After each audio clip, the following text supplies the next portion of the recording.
আল্লাহ রাব্বুল আলামিন বলেন, ওয়া ইন্নাকা লাআলা খুলুকিন আযীম।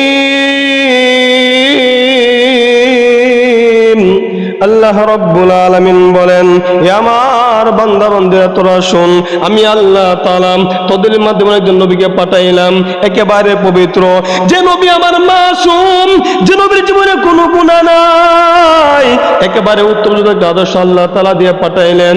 হে নবীর উম্মতের দল, যে সমস্ত মানুষেরা আমার নবীর আদর্শ গ্রহণ করবা, নবীকে ভালোবাসবা, নবীকে মুহাব্বত করবা, সে জান্নাত হয়ে যাইবা।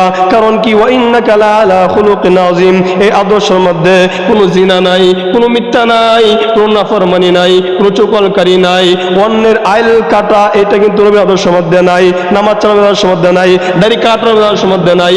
যে সমস্ত মানুষেরা দুনিয়ার জমিনে আমার নবীকে ভালোবাসবে, মুহাব্বত করবে, সে দাঁড়িয়ে রাখতে হবে, আদর্শ গ্রহণ করতে হবে।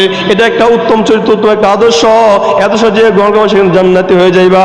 আমার ভাইয়েরা, নবী আদর্শ গ্রহণ করলে তুমি জিনা করতে পারবে না, তুমি সুদ খাইতে পারবে না, তুমি ঘুষ খাইতে পারবে না, নাফরমানি করতে পারবে না। আমার ভাইয়েরা, সুদ খায়া, ঘুষ খায়া, জিনা করে কিন্তু নবীকে ভালোবাসা যায় না, সাজদা না করে নবীকে ভালোবাসা যায় না, কুরআন না পড়া নবীকে ভালোবাসা যায় না, টুপি না পড়া আমার নবীকে কিন্তু ভালোবাসা যায় না।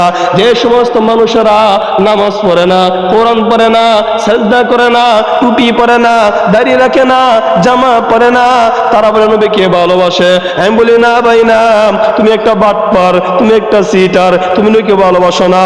ওই সমস্ত মানুষ যারা টুপি না পরে বলে নবীকে ভালোবাসে, ওরা নবীকে বেশি কষ্ট দেয়। কি কন আমার ভাইয়েরা, দেখেন তো নবী আদর্শ গ্রহণ করলে কেমনে জিনা করে ভালো হয়ে যা, কেমন জিনা করে ভালো হয়ে যা। একজন মহিলা হরমে প্রান্তরে হারতেছে, হঠাৎ করে পিছন দিক কিছু বলে ডাক দিছে, মা গো, ও মা তুমি দাঁড়াও, আমি তোমার স্থান পর্যন্ত পৌঁছায় দেই। মহিলা যুবকের আওয়াজ শুনিয়া আবার দৌড়তেছে, আরো আওয়াজে দৌড়তেছে, আরো স্পিডে দৌড়তেছে। মনে মনে একটা চিন্তা, হাই রে, যুবক তো মনে হয় ইজ্জতটা এবার নিয়ে নিবে। মহিলা অন্তরে বড় ভয়, কারণ আরো যুবকটা তো ভালো না, অত মেয়েদের উপরে ঝাঁপিয়ে পড়ে, মেয়েদের ইজ্জত নিয়ে চিনি মিনি খেলে, জেনে কাজে লিপ্ত হয়ে যায়, জোরজবস্তি করিয়া মেয়েদের ইজ্জত চিনিয়ে নেয়।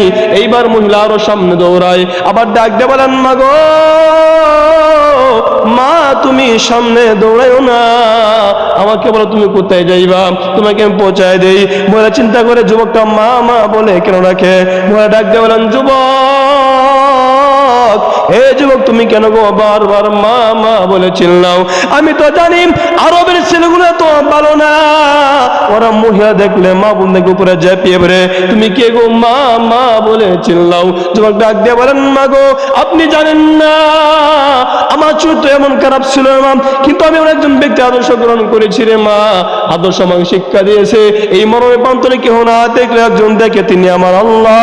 এরপর থেকে মা আমি জিনা করা ছেড়ে দিয়েছি। আমার ভাইরা সংক্ষেপে বুঝাইলাম, নবী আদর্শ গ্রহণ করার কারণে জিনা করে পর্যন্ত জিনা ছেড়ে দেয়, নবী আদর্শ গ্রহণ করার কারণে মদ খাওয়া ছেড়ে দেয়, নাফরমানি ছেড়ে দেয়।